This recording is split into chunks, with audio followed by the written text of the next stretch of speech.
Xbox.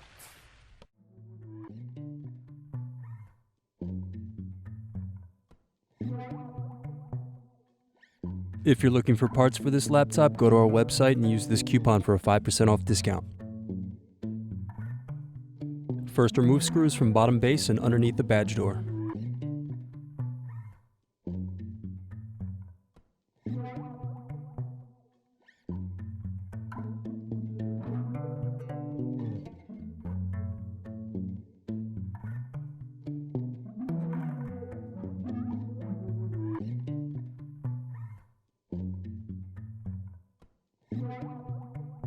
Then remove bottom base.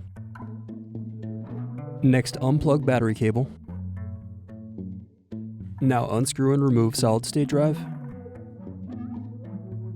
Then unscrew and remove bracket.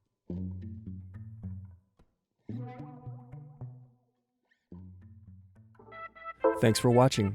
Don't forget to like and subscribe if you enjoyed this video. And if you need more, check out this playlist to watch other tutorials for your laptop. You can also click here to find parts for your laptop at partspeople.com.